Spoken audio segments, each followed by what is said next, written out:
ഇത് ഒരു 2 ആഴ്ച മുമ്പുണ്ടായ സംഭവം. എൻ്റെ മകന് സിനിമയിൽ ഒരു വലിയ നടൻ്റെ മകനായിട്ട് അഭിനയിക്കാനുള്ള ചാൻസ് കിട്ടി. എൻ്റെ വൈഫ് പറഞ്ഞു വിടാൻ പറ്റില്ല എന്ന് പറഞ്ഞു.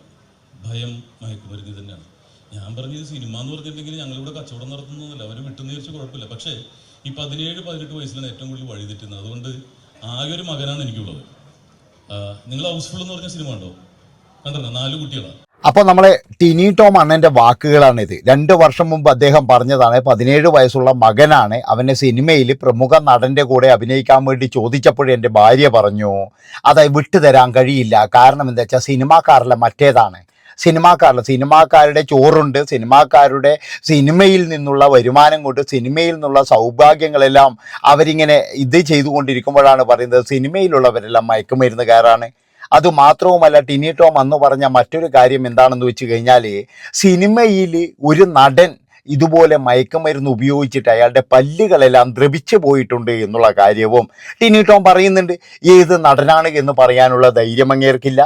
അതുപോലെ തന്നെ മകനെ വിളിച്ച സംവിധായകനോ അല്ലെങ്കിൽ വലിയ സൂപ്പർ സ്റ്റാർ ആരാണെന്നോ പറയാനുള്ള ഒരു ധൈര്യം അങ്ങേർക്കില്ലാതെ പോയി. അപ്പോൾ എല്ലാവരും ഇപ്പോഴും ചോദിക്കുന്ന ഒരു കാര്യം എന്താണെന്ന് വെച്ചാൽ ടിനി ടോമിനെ ചതിച്ചതാണോ, ടിനി ടോമിനെ എന്തെങ്കിലും ചെയ്തതാണോ? ഒരു പുണ്ണാക്കുമല്ല. കാരണം എന്താണെന്ന് വെച്ചാൽ ടിനി ടോമിനെ പോലെയുള്ള ഒരാളെ ചതിക്കാൻ എന്തിനെ ചതിക്കണം? അതായത് ടിനി ടോമിന് എന്തിനാണ് ചതിക്കുന്നത്? മകന് മയക്കുമരുന്ന് കൊടുത്തിട്ട് എടോ നമ്മളെ കൂട്ടത്തിലൊക്കെ എന്ന് പറഞ്ഞാൽ ഇഷ്ടംപോലെ ആൾക്കാർ പലതും അടിക്കുന്ന ആൾക്കാരുണ്ടാകും എന്ന് കരുതിയിട്ട് നമ്മൾ പോയി അടിക്കേണ്ട ആവശ്യമുണ്ടോ? ഇപ്പം നമ്മുടെ കൂട്ടത്തിൽ വെള്ളം അടിക്കുന്ന ആൾക്കാരുണ്ടാകും, പലതരത്തിലുള്ള ഇതിലെ ആൾക്കാരുണ്ടാകും എന്ന് കരുതിയിട്ട് നമ്മളത് പോയി ചെയ്യേണ്ട ആവശ്യമുണ്ടോ? നമ്മളെ ആരെങ്കിലും ചതിയിൽപ്പെടുത്താൻ കഴിയുമോ നമ്മളെ? അതൊന്നും എനിക്കറിയില്ല. കാരണം എന്താണെന്ന് വെച്ചാൽ ബുദ്ധിയില്ലോൻ അങ്ങനെ ചെയ്യോ? അതുമാത്രമല്ല, ഇവർക്കൊക്കെ എന്ന് പറഞ്ഞു കഴിഞ്ഞാൽ പൈസയുടെ അഹങ്കാരങ്ങൾ നല്ലോണം ഉണ്ട്. ചെറുപ്പം മുതൽ എന്ന് പറഞ്ഞാൽ പൈസയുടെ മുകളിലാണ് കിടന്നുറങ്ങുന്നത്. അതുകൊണ്ട് തന്നെ എന്ന് പറഞ്ഞാൽ ടിനി ടോമിനെ പോലെയുള്ള ഒരാൾ മറ്റുള്ളവരെയെല്ലാം ഉപദേശിച്ച് നേരെയാക്കുമ്പോൾ സ്വന്തം കുടുംബം നേരെയാക്കാൻ മറന്നുപോയ ഒരാളാണ്. നമ്മളിപ്പോഴേ ചെയ്യുന്ന കാര്യം എന്താണെന്ന് വെച്ച് കഴിഞ്ഞാൽ ഇങ്ങനെ എന്തെങ്കിലും ഒരു കേസ് ഉണ്ടെങ്കിൽ ഒരു മാഫിയാണ്, അല്ലെങ്കിൽ ഈ ഒരു മാഫിയൻ്റെ പണിയാണ്, ടിനി ടോമിനെ കരിവാരിത്തേക്കാൻ വേണ്ടിയിട്ട് അവർ ചെയ്ത പണിയാണ് എന്നൊക്കെ പറഞ്ഞിട്ട് നമ്മൾ ഇതിങ്ങനെ ലഘൂകരിക്കുകയാണ്. നിങ്ങളൊരു കാര്യം ആലോചിച്ച് നോക്കണം. അതായത് ടിനി ടോമിനെ പോലെയുള്ള ഒരാളുടെ മകൻ വരെ ഇതിനടിമയാണെങ്കിൽ നമ്മുടെ കൊച്ചിയുടെ കാര്യം പോകാമെന്നേ ഞാൻ പറയുള്ളൂ. അതാണ് എനിക്ക് പറയാനുള്ളത്. അതായത് മകൻ്റെ കാര്യത്തിൽ ഇത്രത്തോളം ശ്രദ്ധയുള്ള അച്ഛനെയും അമ്മയെയും പറ്റിച്ചിട്ടും ആ ഒരു ചെറുക്കൻ ഇത് ചെയ്തിട്ടുണ്ടെങ്കിൽ നമ്മളെല്ലാവരും ഭയന്നേ മതിയാവൂ. നമ്മളൊരാളെയും വിശ്വസിക്കണ്ട. ആരാണ് ഇതിൻ്റെ പുറകിൽ, ആരാണ് ഇതിൻ്റെ, അതൊന്നുമല്ല. നമ്മളെ മക്കളെ സൂക്ഷിക്കണം. അല്ലാതെ നമ്മൾ കയറൂരി വിട്ടിട്ട് നമുക്ക് ഭയങ്കര വിശ്വാസമാണ് എന്ന് പറഞ്ഞിട്ട് ഒരു കാര്യവുമില്ല. ഇപ്പോൾ ടിനി ടോമിൻ്റെ അവസ്ഥകൾ കാണുന്നില്ലേ? അതായത് അയാൾ ലോകം തെച്ചു പോയിട്ട് അയാൾ പ്രസംഗിക്കുന്നതാണ്, ഇതിനെതിരെ പ്രസംഗിക്കുന്നതാണ്. എന്നിട്ട് സ്വന്തം കുടുംബത്തിൽ വന്നപ്പോൾ ഇന്നലെ അയാൾ എന്താ പറഞ്ഞതെന്നറിയാം? നിന്നെ ഞാൻ ചേർത്ത് നിർത്തുന്നടാ, നിനക്ക് ഞാനുണ്ടാ എന്നാണ് പറഞ്ഞത്. അപ്പം ഇയാൾക്ക് എവിടെയാണ് തെറ്റിയത്? ഞാൻ പറഞ്ഞല്ലോ, ഇതിലെന്ന് പറഞ്ഞാൽ ധ്യാൻ ശ്രീനിവാസൻ പറഞ്ഞൊരു കാര്യമുണ്ട്. ഒരാൾ പോലും എന്ന് പറഞ്ഞു കഴിഞ്ഞാൽ ഇതൊന്നും വായിൽ തള്ളിക്കയറ്റി വെക്കത്തില്ല. ഒരു മനുഷ്യന്മാർ പോലും ഇത് തള്ളിക്കയറ്റി വെക്കത്തില്ല. നമ്മൾ തന്നെ സ്വയം തീരുമാനിച്ചു കഴിഞ്ഞാൽ മാത്രമേ ഇത് നമ്മുടെ അടുത്തെത്തുള്ളൂ. അതാണ് നിങ്ങൾ മനസ്സിലാക്കേണ്ടത്. അപ്പം അങ്ങനെയുള്ള ഒരു സന്ദർഭത്തിലാണ് ഈ ടിനി ടോമിനെ പോലെയുള്ള ആൾക്കാർ, അതായത് സിനിമാക്കാരെ മുഴുവൻ എന്ന് പറഞ്ഞു കഴിഞ്ഞാൽ ഒന്നടങ്കം പുച്ഛിക്കുന്ന തരത്തിൽ. അങ്ങനെയാണെങ്കിൽ അങ്ങനെ ആളെ പറയണമായിരുന്നു. ഇന്നയാളുടെ സെറ്റിലായിരുന്നു ഈ പരിപാടിയുള്ളത്. നമുക്കെല്ലാവർക്കും അറിയാം, സിനിമാക്കാരെ ഇതിനു മുന്നേയും പിടിച്ചിട്ടുണ്ട്. ഇപ്പോഴും സിനിമയിൽ ചില കാര്യങ്ങളൊക്കെ ഇങ്ങനെ നടക്കുന്നുണ്ട്. സിനിമയിൽ മാത്രമല്ല സകല സ്ഥലത്തും നടക്കുന്നുണ്ട്. പക്ഷേ സിനിമയിൽ ഇത് കിട്ടാൻ വലിയ പ്രയാസമില്ല എന്നാണ് പറയുന്നത്. കാരണം എന്ന് വെച്ചാൽ നല്ലോണം പൈസ ഇറങ്ങുന്ന ഒരു മേഖലയാണ് സിനിമ. അതാണ് നിങ്ങൾ മനസ്സിലാക്കേണ്ടത്. ഇഷ്ടംപോലെ പൈസ ഇറങ്ങും. അപ്പം അങ്ങനെ പൈസ ഇറങ്ങുമ്പോൾ അവിടെ എന്ന് പറഞ്ഞാൽ ഇങ്ങനെയുള്ള സാധനങ്ങൾക്ക് ഇഷ്ടംപോലെ സപ്ലൈ ചെയ്യുന്നുണ്ടാകും. അതൊന്നും നമുക്ക് പറയാൻ പറ്റൂല. അതുകൊണ്ട് ഞാൻ പറയുന്ന കാര്യം എന്താണെന്ന് വെച്ച് കഴിഞ്ഞാൽ ടിനി ടോമിൻ്റെ മകനെ ചതിച്ചതോ അതൊന്നുമല്ല ഇവിടുത്തെ വിഷയം. ഇവിടുത്തെ വിഷയം എന്താണെന്ന് വെച്ച് കഴിഞ്ഞാൽ നമ്മളെല്ലാവരും ഭയക്കണം. അതായത് അയാൾക്ക് പോലും അയാളുടെ മകനെ നിയന്ത്രിക്കാൻ കഴിയാതിരുന്നിട്ടുണ്ടെങ്കിൽ ഇവിടെ പല നടന്മാരും ഭയക്കണം, അല്ലെങ്കിൽ പല സാധാരണക്കാരും ഭയക്കണം എന്നാണ് എനിക്ക് പറയാനുള്ളത്.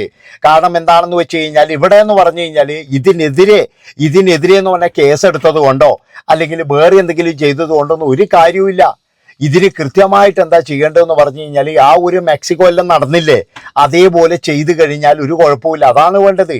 അല്ലാതെ എന്ന് പറഞ്ഞാൽ ഇതിനെതിരെ 2 കേസും ചാർജ് ചെയ്ത് ഇതിൻ്റെ കുറച്ച് ആൾക്കാരെ പിടിച്ച് ജയിലിൽ വിട്ട് കഴിഞ്ഞാൽ ഒരു കുന്തവും നടക്കില്ല എന്നാണ് ഞാൻ പറയുന്നത്. പറഞ്ഞു വരുന്നത് എന്താണെന്ന് വെച്ച് കഴിഞ്ഞാൽ മറ്റുള്ളവരെയെല്ലാം നമ്മൾ ഉപദേശിക്കുമ്പോഴും മറ്റുള്ളവരെയെല്ലാം നമ്മൾ ടാറടിച്ച് കാണിക്കുമ്പോഴും ഒരു കാര്യം മനസ്സിലാക്കേണ്ടത് സ്വന്തം കുടുംബത്തിൽ ഇത് വരുന്നുണ്ടോ എന്നാണ്. അതായത് മകൻ പോലും ഇതിന്റെ പിടിയിൽപ്പെട്ടതൊന്നല്ല, അയാൾ അങ്ങോട്ട് പോയത് തന്നെയാണ്. ഒരു പക്ഷേ എന്ന് പറഞ്ഞു കഴിഞ്ഞാൽ ഈ അച്ഛൻ പ്രസംഗിച്ചത് മുഴുവൻ എന്ന് പറഞ്ഞാൽ ഈ മകൻ കേട്ടിട്ടുണ്ടാകും. എന്നാൽ പിന്നെ മകൻ അങ്ങോട്ട് പോകാതിരിക്കുമല്ലേ വേണ്ടത്? നമുക്കറിയാലോ. അപ്പൊ എല്ലാവർക്കും എന്ന് പറഞ്ഞു കഴിഞ്ഞാൽ ഇതാണ്, എന്താണ് ഇത് സംഭവം എന്ന് അറിയണം. എനിക്ക് തോന്നുന്നത് എന്താ വെച്ചാൽ ഈ ബോധവൽക്കരണം നടത്തി എല്ലാവർക്കും ഇപ്പോൾ ഒരു തോന്നിച്ചയാണ്.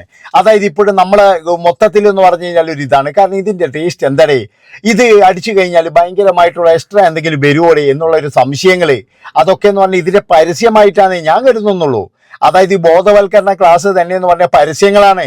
അതുകൊണ്ട് എത്രയും പെട്ടെന്ന് എന്ന് പറഞ്ഞാൽ ബോധവൽക്കരണ ക്ലാസ് നിർത്തിയിട്ട് ഇതിൽ പെട്ട ആൾക്കാരെ എന്ന് പറഞ്ഞു കഴിഞ്ഞാൽ ടക ആക്കുവാ വേണ്ടത്. അതായത് എന്തിനാണ് അവരൊന്നും ആവശ്യമില്ല നമ്മളെ ഭൂമിയിൽ, അതാണ് മനസ്സിലാക്കേണ്ടത്. മനുഷ്യ രാശിക്ക് തന്നെ ഭീഷണിയായ ഇതുപോലെയുള്ള ആൾക്കാർ എന്തിനാന്നുള്ളത് തീറ്റിപ്പോറ്റുന്നത്? ഇവന്മാരെ ജയിലിലിട്ട് കഴിഞ്ഞാലും നമ്മളിനല്ലേ തീറ്റിപ്പോറ്റേണ്ടത്? കുറേ നാൾ കഴിഞ്ഞാൽ ഇവന്മാർ പുറത്തിറങ്ങിയിട്ട് ഇതേ പരിപാടി തുടങ്ങിയിട്ട് വീണ്ടും അകത്ത് പോകും, അവിടുന്ന് പിന്നെയും പറഞ്ഞു വരും, ഇങ്ങനെ വീണ്ടും പരിപാടി തുടങ്ങും. ഇതല്ലേ നടക്കുന്നത്? നേരെ മറിച്ച് ആ ഒരു മെക്സിക്കോയിലോ അവിടെയൊക്കെ നടന്ന പോലെ രണ്ടെണ്ണം ഇവിടെ നടന്നു കഴിഞ്ഞാൽ ഒരു പുല്ലനും പിന്നീട് തലപോക്കത്തില്ല. അതാണ് നിങ്ങൾ ആലോചിക്കേണ്ടത്.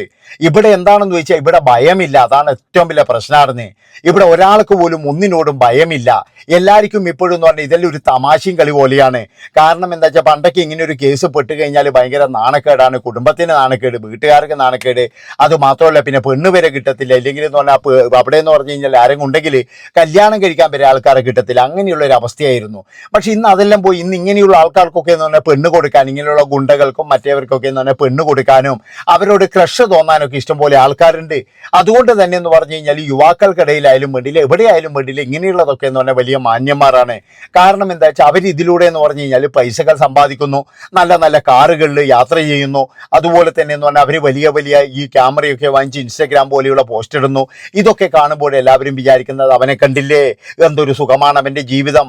പക്ഷെ അവൻ ചിലപ്പോൾ ഇതിൻ്റെ വിൽപ്പനക്കാരനായിരിക്കാം. അങ്ങനെ അവന് പിന്നെ പെണ്ണ് കെട്ടിച്ചു കൊടുക്കാനും അവൻ്റെ കുടുംബത്തിലൊക്കെ വരാനൊക്കെ എന്ന് പറഞ്ഞാൽ ഇഷ്ടംപോലെ ആൾക്കാരുണ്ടാവും.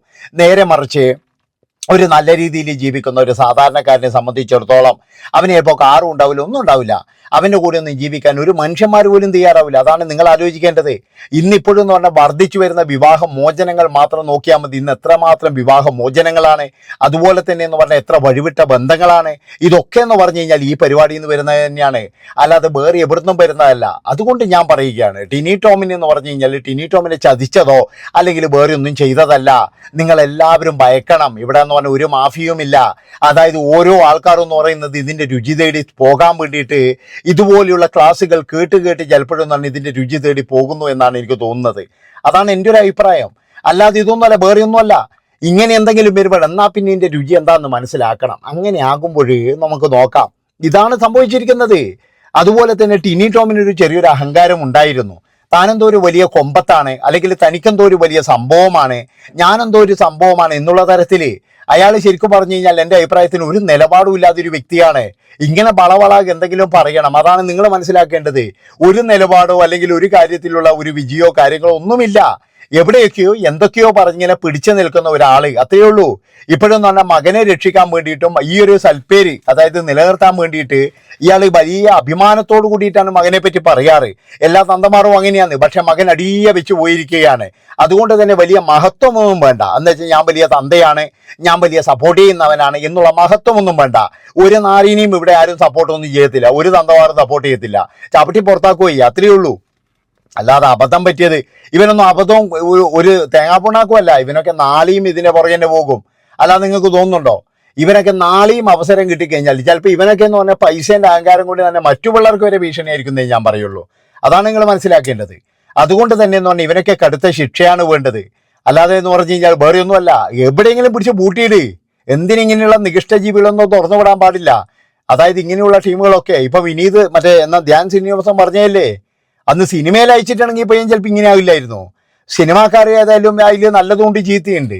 ഏതായാലും ചിലപ്പോൾ നല്ലൊരു സിനിമാക്കാരൻ്റെ അടുത്താണെങ്കിൽ ഇങ്ങനെ ആവില്ലായിരുന്നു. ഏതായാലും ടിനി ടോമിന് കിട്ടിയത് കൊള്ളാമെന്നേ ഞാൻ പറയുന്നുള്ളൂ. അയാളുടെ അഹങ്കാരവും അയാളുടെ കാര്യങ്ങളും എല്ലാം കൊണ്ടും അയാൾ വിചാരിച്ചതെന്ന് വെച്ചാൽ ഞാൻ വലിയ സേഫാണ്, അതായത് എനിക്കൊന്നും പ്രശ്നമില്ല, എൻ്റെ എല്ലാ കാര്യങ്ങളും ഓക്കെയാണ് എന്നുള്ള ഒരു തരം അഹങ്കാരിയാണ് ഈ ടിനി ടോം എന്ന് പറയുന്ന മനുഷ്യൻ. ഏതായാലും ഇത്രയും പറഞ്ഞുകൊണ്ട് ഈ ഒരു വീഡിയോ പിടിച്ച് വൈൻഡപ്പ് ചെയ്യാണ്. ഇഷ്ടപ്പെട്ട് കഴിഞ്ഞാൽ ഒന്നും നോക്കണ്ട, ഹൈപ്പ് ചെയ്യണോ, എല്ലാവരും നല്ല രീതിയിൽ ഹൈപ്പ് ചെയ്തോ. Bye bye.